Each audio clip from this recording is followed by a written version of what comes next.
Hello and welcome to study point. तो दोस्तों आज मॉडर्न हिस्ट्री का प्रैक्टिस सेट नंबर 5। तो चलिए इसे देख लेते हैं। उससे पहले आप इस चैनल पर नए हैं तो इस चैनल को सब्सक्राइब कर दें और बेल आइकन दबा दें ताकि हमारे अपलोड किए गए वीडियो का नोटिफिकेशन आपको मिलता रहे। तो चलिए शुरू करते हैं आधुनिक भारत का इतिहास का प्रैक्टिस सेट नंबर 5। तो पहला क्वेश्चन है हमारा क्या? तो पहला क्वेश्चन है हमारा, भारतीय राष्ट्रीय कांग्रेस का स्थापना का श्रेय निम्नलिखित में से किसे दिया जाता है? तो भारतीय राष्ट्रीय कांग्रेस की स्थापना का श्रेय निम्नलिखित में से किसे दिया जाता है? तो ये दिया जाता है दादा भाई नौरोजी, ए.ओ. ह्यूम और दिनशा एदुल्जी वाचा। ऑप्शन सी दादा भाई नौरोजी, ए.ओ. ह्यूम, दिनशा एदुल्जी वाचा को दिया जाता है भारतीय राष्ट्रीय कांग्रेस की स्थापना का श्रेय। नेक्स्ट क्वेश्चन नंबर 2 है हमारा, दूसरा विश्व युद्ध 1939 में किस तारीख को शुरू हुआ? तो दूसरा विश्व युद्ध किस तारीख को शुरू हुआ था? तो 1 सितंबर को शुरू हुआ था। ऑप्शन बी 1 सितंबर 1939 को शुरू हुआ था दूसरा विश्व युद्ध। तो दूसरा विश्व युद्ध जो है 1 सितंबर 1939 को शुरू हुआ था और 2 सितंबर 1945 को समाप्त हुआ था। 2 सितंबर 1945 को समाप्त हुआ था। नेक्स्ट क्वेश्चन नंबर 3 हमारा, विलियम डिग्बी ने भारत के किस पहलू के बारे में लिखा था? तो विलियम डिग्बी ने भारत के किस पहलू के बारे में लिखा था? तो ये लिखा था भारत में अकाल के बारे में। भारत में अकाल, ऑप्शन सी भारत में अकाल के बारे में लिखा था विलियम डिग्बी ने। नेक्स्ट क्वेश्चन नंबर 4 है हमारा, 1414 ईस्वी में जर्मनी में भारतीय छात्रों और राजनीतिक कार्यकर्ताओं द्वारा किस संगठन की स्थापना की गई थी? तो किस संगठन की स्थापना की गई थी? तो ये की गई थी इंडियन इंडिपेंडेंस समिति। ऑप्शन बी इंडियन इंडिपेंडेंस समिति की स्थापना की गई थी। नेक्स्ट क्वेश्चन नंबर 5, निम्नलिखित में से किस घटना के बाद स्वराज पार्टी का गठन किया गया था? तो किस घटना के बाद स्वराज पार्टी का गठन किया गया था? तो ये चौरी चौरा, ऑप्शन ए चौरी चौरा की घटना के बाद स्वराज पार्टी का गठन किया गया था। और चौरी चौरा की घटना कब हुई थी? तो ये हुई थी 5 फरवरी 1922 को।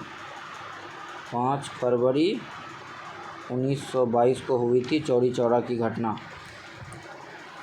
और 5/1922 को असहयोग आंदोलन के दौरान घटी थी चौरी चौरा की घटना जो है 5 फरवरी 1922 को असहयोग आंदोलन के दौरान ही घटी थी। और स्वराज पार्टी की स्थापना कब हुई थी? तो ये 1923 में की गई थी स्वराज पार्टी की स्थापना। नेक्स्ट क्वेश्चन नंबर 6 हमारा, बक्सर की लड़ाई के बाद किस संधि पर हस्ताक्षर किए गए थे? तो किस संधि पर हस्ताक्षर किए गए थे बक्सर की लड़ाई के बाद? तो ये किए गए थे इलाहाबाद की संधि। ऑप्शन ए इलाहाबाद की संधि पर हस्ताक्षर किए गए थे बक्सर की लड़ाई के बाद।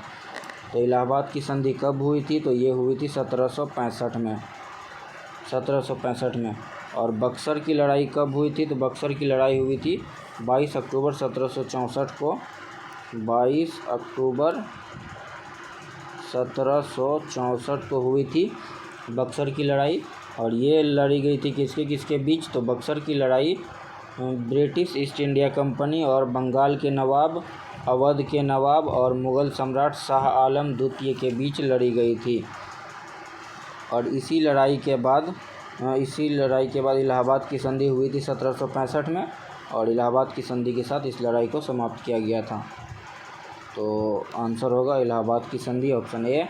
नेक्स्ट क्वेश्चन नंबर 7, हरटोंग समिति का गठन किस क्षेत्र में सुधार के लिए किया गया था? तो इस समिति का गठन शिक्षा क्षेत्र में सुधार के लिए किया गया था। हरटोंग समिति का गठन जो है 1928 ईस्वी में किया गया था। 1928 में किया गया था। हरटोंग समिति ने 1929 में अपनी रिपोर्ट सौंपी थी। इस समिति का गठन कब किया गया था? तो 1928 में, और 1929 में इस समिति ने अपना रिपोर्ट सौंपी थी। नेक्स्ट क्वेश्चन नंबर 8, भारत में वित्त के विकेंद्रीकरण की प्रक्रिया किसने शुरू की? तो भारत में वित्त के विकेंद्रीकरण की प्रक्रिया लॉर्ड मेयो ने शुरू की थी। Option B Lord Mayo. और लॉर्ड मेयो भारत के चौथे वायसराय थे। ये जो थे भारत के चौथे वायसराय थे, और वे चौथे वायसराय तो थे। और 12 कब से कब तक भारत में वायसराय रहे थे? तो 12 जनवरी 1869 से 8 फरवरी 1872 तक भारत के वायसराय रहे थे। कब से कब तक रहे थे? तो ये रहे थे 12 जनवरी 1869 से 8 फरवरी 1872 तक भारत के वायसराय रहे थे। 1872 तक भारत के वायसराय रहे थे। और भारत में जनगणना जो है, भारत में पहली जनगणना लॉर्ड मेयो के कार्यकाल में हुआ था। भारत में पहली जनगणना जो है लॉर्ड मेयो के कार्यकाल में हुआ था। नेक्स्ट क्वेश्चन नंबर 9 है हमारा। क्या क्वेश्चन नंबर 9, दीवान मनी राम दत्ता ने 1857 के विद्रोह का नेतृत्व किस क्षेत्र में किया? तो दीवान मनी राम दत्ता ने 1857 का नेतृत्व जो है असम के क्षेत्र में किया था। ऑप्शन डी असम के क्षेत्र में। नेक्स्ट क्वेश्चन नंबर 10 है हमारा। क्वेश्चन नंबर 10 क्या है? तो ये भारत में काश्तकारों के पहले संगठन अखिल भारतीय किसान सभा की स्थापना कब की गई थी? तो ये की गई थी 1936 में। ऑप्शन बी 1936 में की गई थी। अखिल भारतीय किसान सभा की स्थापना जो है 1936 में की गई। 1936 में स्वामी सहजानंद ने की थी। तो अखिल भारतीय किसान सभा किसने इसकी स्थापना की थी 1936 में? तो स्वामी सहजानंद ने।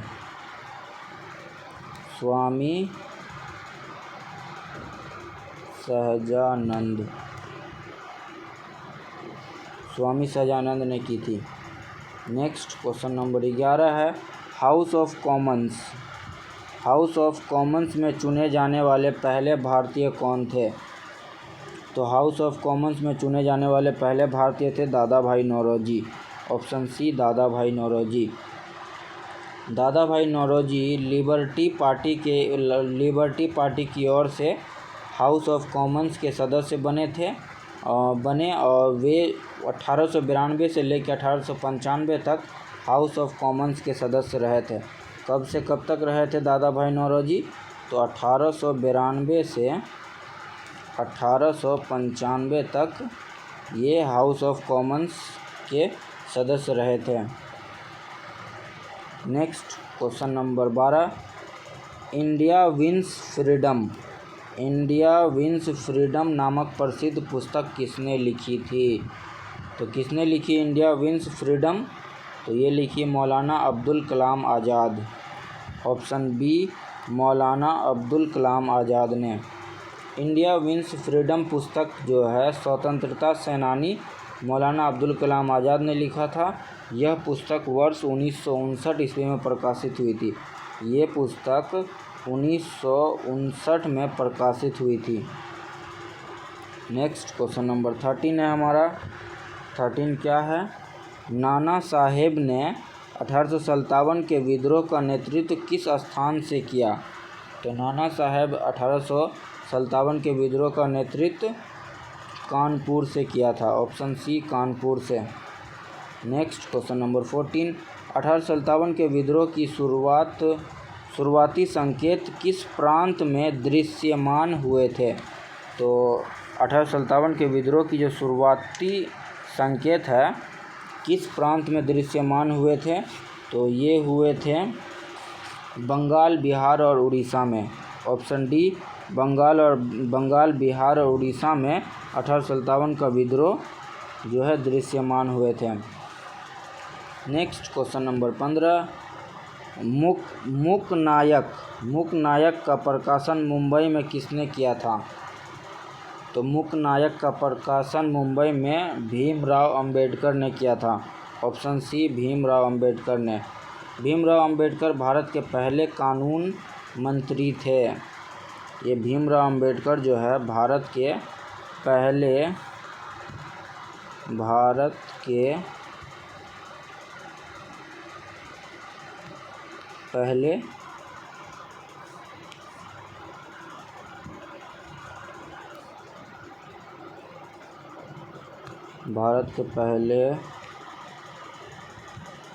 कानून मंत्री थे Bhimrao Ambedkar. Next question number 16, निम्नलिखित में से बहुविवाह नामक पुस्तक किसने लिखी थी? तो बहुविवाह नामक पुस्तक ईश्वरचंद विद्यासागर ने लिखी थी। ऑप्शन ए, ईश्वरचंद विद्यासागर ने लिखी थी। नेक्स्ट क्वेश्चन नंबर 17, भारतीय स्वतंत्रता अधिनियम 1947 को मंजूरी कब मिली? तो भारतीय स्वतंत्रता अधिनियम 1947 को मंजूरी 18 जुलाई 1947 को मिली। ऑप्शन बी, 18 जुलाई 1947 को मिली। तो भारतीय स्वतंत्रता अधिनियम 1947 के द्वारा भारत और पाकिस्तान स्वतंत्र हुए और यह अधिनियम जो है 18 जुलाई 1947 को पारित किया गया था।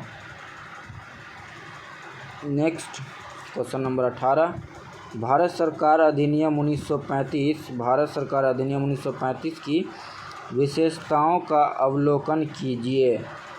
तो भारत सरकार अधिनियम 1935 की विशेषताओं का अवलोकन, तो पहला क्या है? नंबर 1 में है भारतीय संघ की व्यवस्था। नंबर 2 में है भारतीय संघ में अनिवार्य राज्यारोहण।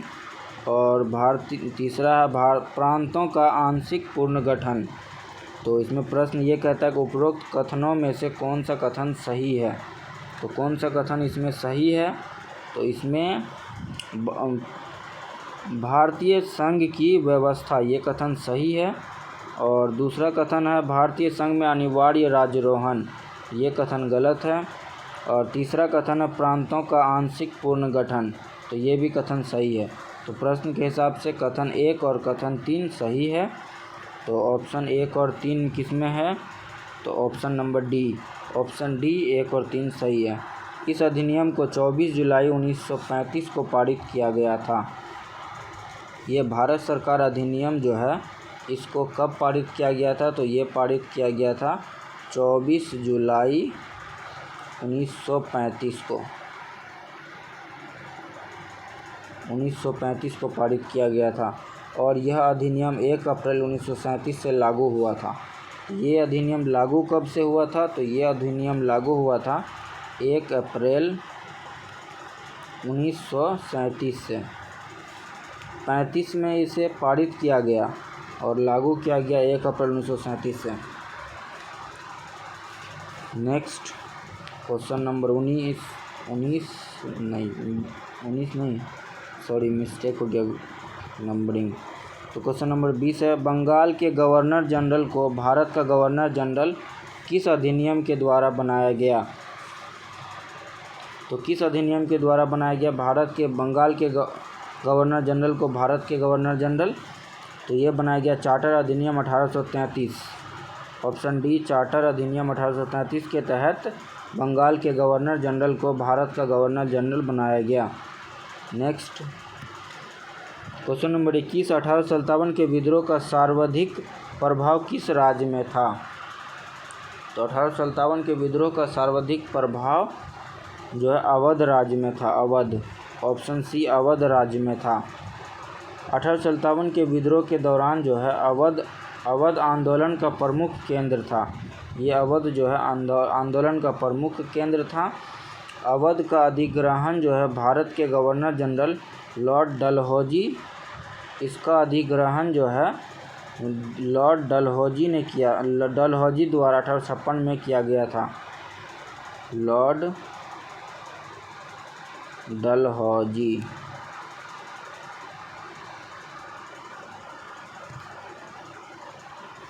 डलहौजी के द्वारा 1856 में किया गया था अवध का अधिग्रहण।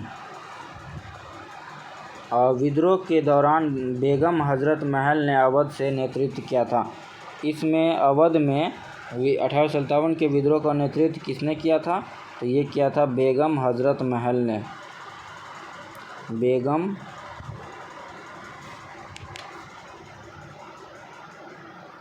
हजरत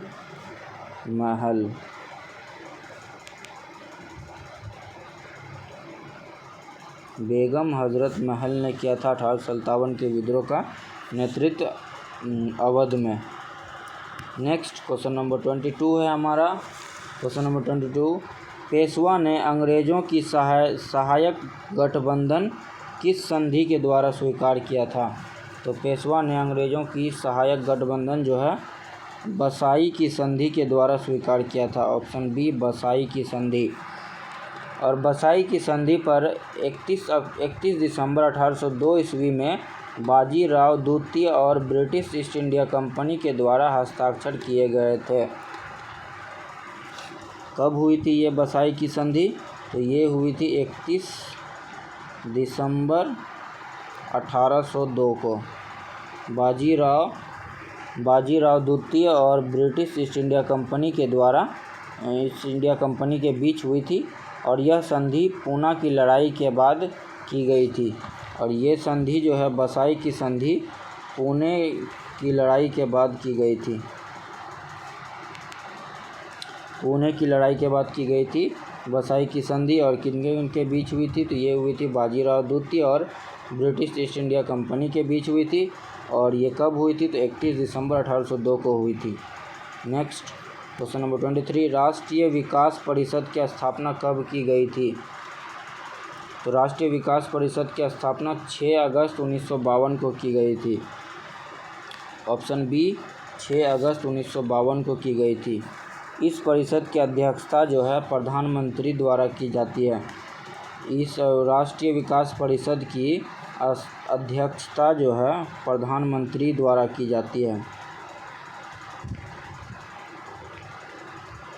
अध्यक्षता जो है इसमें प्रधानमंत्री के द्वारा की जाती है।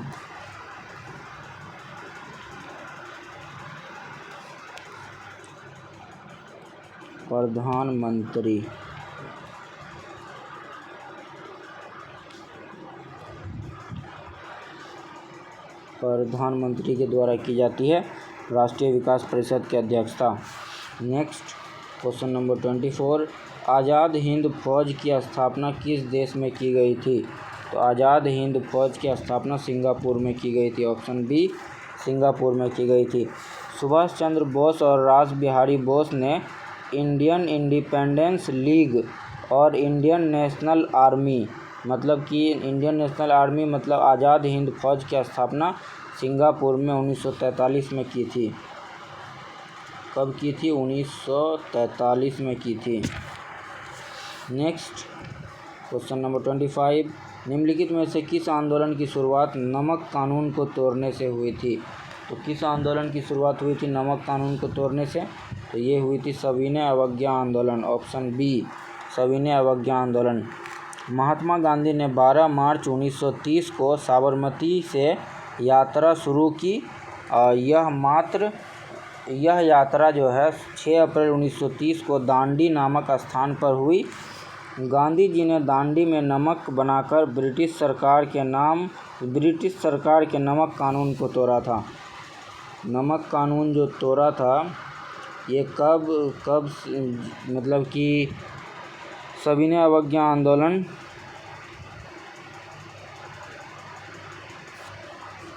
निम्नलिखित में से किस आंदोलन की शुरुआत नमक कानून तोड़ने से हुई थी? तो सविनय अवज्ञा आंदोलन की शुरुआत हुई थी नमक कानून तोड़ने से। Next question number 26, east India company ने किस वर्ष बॉम्बे को पुर्तगालियों से प्राप्त किया था? तो ईस्ट इंडिया कंपनी किस वर्ष बॉम्बे को पुर्तगालियों से प्राप्त किया था? ये 1668 में। ऑप्शन बी 1668 में ईस्ट इंडिया कंपनी ने बॉम्बे को पुर्तगालियों से प्राप्त किया था।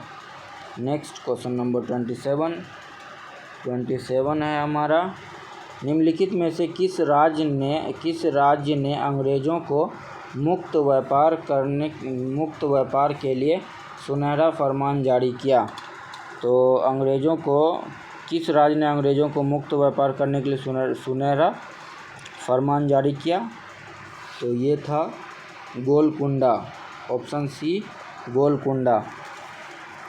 1632 ईस्वी में अंग्रेज़ों को गोलकुंडा के साथ मुक्त व्यापार करने का सुनहरा फरमान प्राप्त हुआ।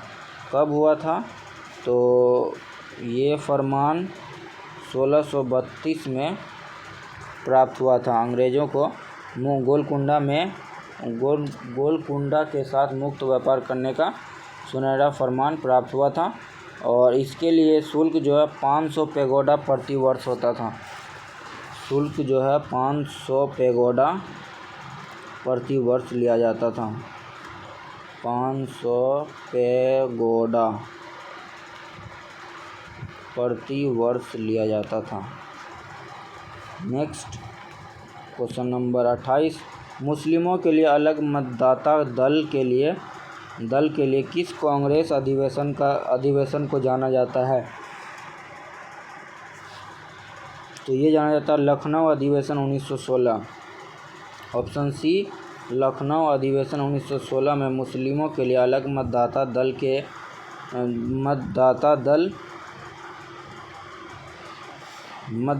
के लिए जाना जाता है। नेक्स्ट क्वेश्चन नंबर 29, भारतीय राष्ट्रीय कांग्रेस का 1896 का अधिवेशन निम्नलिखित में से किसके लिए विख्यात है? तो किसके लिए विख्यात है? तो ये है पहली बार राष्ट्रीय गीत गाया गया था। 1896 का अधिवेशन में पहली बार राष्ट्रीय गीत गाया गया था। ऑप्शन बी 1896 में पहली बार कांग्रेस के अधिवेशन में भारत का राष्ट्रीय गीत वंदे मातरम गाया गया। वंदे मातरम जो है बंकिम चंद्र चटर्जी की उपन्यास आनंद मठ का अंश है। वंदे मातरम जो है बंकिम चंद्र चटर्जी का जो उपन्यास है आनंद मठ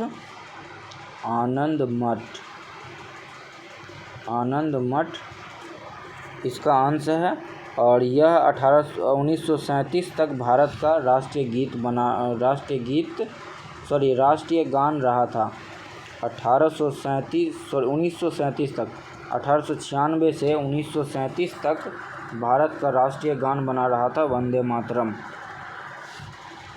नेक्स्ट क्वेश्चन नंबर 30, अंग्रेजी संसद में भारत सरकार अधिनियम कब पारित हुआ?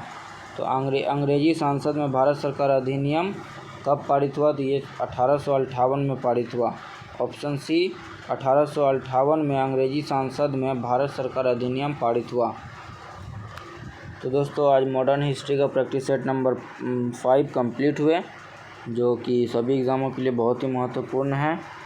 तो ये वीडियो आपको अच्छा लगे तो इसे लाइक करें, अपने दोस्तों में शेयर करें और इस चैनल पे आप नए हैं तो इस चैनल को सब्सक्राइब कर दें और बेल आइकन दबा दें ताकि हमारे अपलोड किए गए वीडियो का नोटिफिकेशन आपको मिलता रहे। और इस वीडियो का PDF आपको हमारे टेलीग्राम चैनल पर मिल जाएगा। तो और हमारे टेलीग्राम चैनल का लिंक डिस्क्रिप्शन बॉक्स में दे दिया गया है, तो आप उस लिंक पे जाएँ, हमारा चैनल ज्वाइन करें। Thank you.